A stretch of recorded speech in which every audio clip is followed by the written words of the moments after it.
네, 여러분 안녕하세요. 경자노소 TV입니다. 오늘은 부동산 기사 중에서 우리가 꼭 알아야 될 기사가 하나 떠서 여러분들께 준비를 소개시켜 드리려고 준비를 해봤습니다. 머니투데이의 박미주 기자님께서 올려주신 기사인데요. 사상 최저 기준금리 전셋값 상승 자극할 수 있다라는 기사를 가지고 와 주셨네요. 네, 그 내용은요, 기준금리가 0.5%로 사상 최저 수준까지 내려갔지만 부동산 매매 시장에 미치는 영향은 미미할 것으로 전망된다라고 해줬고요. 이미 초저금리인데다가 대출이 막힌 상태이고 경기까지 좋지 못해서다. 하지만 상대적으로 대출 규제가 느슨한 주택 전세 시장의 경우 가격 상승이 우려된다라고 했네요. 근데 사실 이 말이 반은 맞고 반은 틀린 것 같아요. 전세 시장이 가격이 상승이 되는데 과연 매매가가 그대로 있을 수 있을 것이냐라는 거에 의문이 첫 번째는 좀 가긴 하네요. 보통 매매가가 전세가가 이렇게 오르게 되면 매매가도 같이 상승할 수밖에 없는 구조잖아요. 그래서 그 구조를 잘 이해하고 있다면 이렇게 말하기는 조금 어려울 텐데 일단 한번 살펴보겠습니다. 계속해서 기사를. 28일 한국은행 금융통화위원회는 기준금리를 0.75에서 역대 최저치인 0.5로 인하했고 지난 3월 1.25에서 0.75로 인하한 지 2달 만이었죠. 그런데 볼까요? 기준금리 0.5, 주택매매시장 영향자가 비규제 중저가 시장엔 자금 유입 가능성이라고 했네요. 금리 인하는 대출이자 등으로 부동산 시장에 영향을 미칠 수밖에 없지만 대다수의 전문가들은 이번 금리 인하의 경우 큰 영향은 없을 것으로 내다봤다고 하네요. 박원갑 KB국민은행 부동산 수석전문위원은 코로나19에 따른 불확실성이 여전하고 이미 초저금리이기 때문에 금리가 추가 인하되어도 부동산 시장에 미치는 민감도는 크지 않을 것이라며 부동산은 거시경제를 반영하는 또 다른 거울이라는 점에서 장기적으로 수요 증가를 기대하기 어렵다라고 이야기했다고 합니다. 다음을 볼까요? 초고가 주택과 비규제 지역 중저가 주택 간 양상은 다르게 나타날 것이란 전망도 내놨다. 15억이 넘는 투기과열지구 초고가 주택은 대출이 아예 금지되고 공시가격 현실화로 보유세 부담이 늘어나 일부 거래가 이루어지더라도 급반등은 어려운 구조다. 맞죠? 어차피 대출이 안 되니까요. 비규제 지역의 중소형, 중저가 주택은 거래의 숨통이 예상되지만 동학개미 운동으로 갭투자 일부 수요가 주식시장으로 이동하며 지난해처럼 화랑으로 이어지기는 힘들 것이라고 덧붙였다. 사실 동학개미 운동이라고 해서 이번에 주식 하락장에 많은 그 유동성이 주식으로 이동을 했죠. 네, 그걸 이야기하고 있는 겁니다. 함영진 직방 빅데이터 랩장도 일부 비교지 지역의 풍선 효과가 나타나거나 최근 서울 일대로 조정되던 집값이 보합으로 돌아서며 숨을 고를 수도 있을 것이다 라고 하면서도 정부의 부동산 수요 억제책이 상당하고 아직 코로나19로 인한 경기 불확실성도 커 당분간 낮은 거래량이 유지될 것이라고 판단했다라고 하네요. 금리의 영향을 많이 받는 수익형 부동산의 경우도 영향이 제한적일 것으로 전망. 공급 과잉과 코로나19로 인한 경기 위축 우려감으로 수익형 부동산 시장 확장은 쉽지 않을 것이라며 아파트를 대체할 만한 중대형 역세권 아파텔 등은 분양시장에서 선전하겠지만 재고 오피스텔의 가격 상승은 제한적이라고 분석했다. 그러니까 구축 오피스텔들 조심해야 된다는 이야기죠. 또 상가들도 최근 반짝 소비가 늘긴 했지만 장기화될지는 미지수고 비대면 문화로 오프라인 유통의 타격이 커 수요 유입은 제한적일 것으로 내다봤다. 사실 지금 상가들 공실이 많죠. 일부 지금 유동성이 풀렸기 때문에 소비가 조금 진작되고 있는 것처럼 보이긴 하지만 아직 백신이 개발되지 않은 상태에서 팬데믹이 또 오지 않을 거라는 보장은 사실 없죠. 그래서 지금은 약간은 보수적인 마인드로 투자에 접근해야 될 것 같습니다. 부동산이든 주식이든 간에요.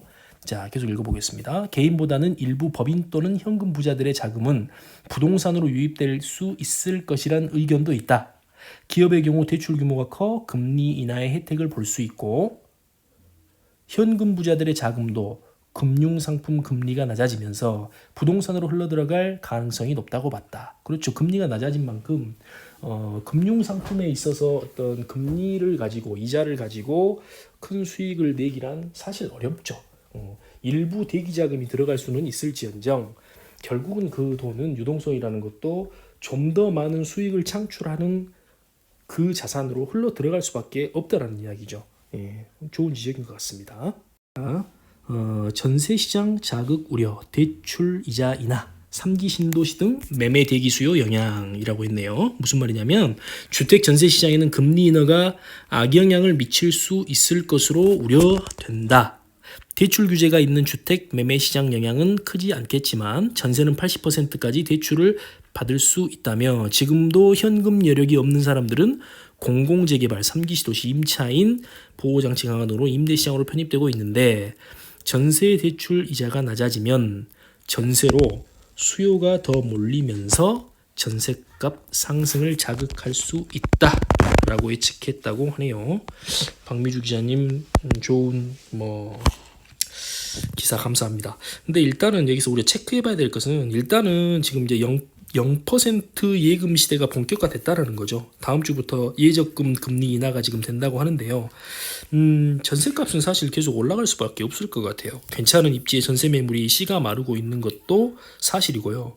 그 이유는 두 가지죠. 상대적으로 규제가 덜한 전세자금 대출, 그 다음에 상대적으로 규제가 강한 주택담보대출. 그러다 보니까 전세값은 충분히 자극이 될 수밖에 없을 것 같다라는 생각이 들고요. 그에 따라서 아마도 규제 강도가 올라가지 않겠냐라는 생각이 됩니다. 주택임대차 보호법 개정도 생각해 볼 수 있을 것 같고요. 또 계약갱신 청구권 있죠. 계약갱신 청구권. 이것도 진행이 되지 않겠나. 또 전월세 상한제 이것도 마찬가지일 것 같고요. 전월세 상한제와 계약갱신 청구권 요거는 관심을 갖고 봐야 될 것 같습니다. 근데 사실 과거에 이랬어요. 임대차 계약 기간이 1년에서 2년으로 89년도에 연장이 됐거든요. 그때 그 바람에 2년 동안 오를 전세값을 미리 얹어서 재계약을 요구를 했었던 사례들이 있습니다. 과거 사례들이. 근데 이것은 사람의 어떻게 보면 본능일 거예요. 본능. 왜냐하면 누구든지 자기가 가진 재산을 손해보고 싶어하는 사람은 없을 거란 말이죠. 30년 전이나 지금이나 그 마음은 동일할 겁니다. 이거를 좋다 나쁘다 어떻다라고 판단을 해버린다는 자체가 굉장히 조금 사람의 본능에 반하는 어떤 현상이라고 해야 될까요? 그래서 그거를 좋다 나쁘다 따질 것이 아니고 과거에 어떠했는지를 되짚어 보면서 우리가 어떻게 대응해야 될지를 고민해 보는 것이 더 현명한 것이 아닐까라고 생각이 됩니다. 규제가 강해지면 강해질수록 수혜가 보는 것은 사실 항상 자산을 매수했던 사람들, 자산을 먼저 가지고 있었던 사람들이 아닌가 생각이 돼요. 어떻게 보면 이 답을 찾는 것은 굉장히 더 어려운 상황인데 거대하게 풀린 그 유동성이라는 것이 한 몫을 하고 있는 상황이기 때문에 뭐라고 해야 될까요? 시장 분위기, 언론에서 이야기하는 어떤 그 분위기와 내가 직접 시장에 참여해서 보는 분위기는 대비가 될 수밖에 없는 부분이 있을 거라고 생각이 됩니다. 그래서 이럴 때일수록 변동성이 강한 이런 장에서는 고민을 많이 해보셔야 될 시장일 것 같고요. 그러나 중요한 것은 뭐냐? 제가 생각했을 때 풀린 유동성은 무시할 것이 아니다라는 생각이 듭니다. 미국에서도 돈을 천문학적으로 풀었지만 우리나라도 만만치 않게 유동성을 풀었거든요. 그래서 이런 것들을 눈여겨보시면서 대응을 하신다면 실패하지 않고 좀 더 좋은 방향에서 투자를 해볼 수 있지 않을까라는 생각이 듭니다. 네, 오늘 좋은 기사가 떠가지고 제가 여러분들께 꼭 소개시켜 드려야겠다는 마음에 급하게 영상을 한번 찍어봤습니다. 여러분들 도움이 되셨다면요. 구독, 좋아요, 알림 설정 꼭 눌러주시고요. 급변하는 시장입니다. 주식도 그렇고요, 부동산도 그렇고요. 그래서 내가 어떻게 하면 실패하지 않고 투자를 지속해 나갈 수 있을까를 고민해보는 요즘이 되었으면 좋겠고요. 특히나 과거와 똑같이 미래가 진행되고 전개될 수는 없겠지만 과거의 사례를 공부함으로써 미래를 예측하고 대응할 수 있다면 좋겠습니다. 예측은 사실 어떻게 보면 무모할 수도 있어요. 하지만 대응이라는 것은 민첩하고 기민하게 해나가야 되는 부분이라고 생각합니다. 그래서 여러분들 그 점에 좀 유념해 주셨으면 좋겠고요.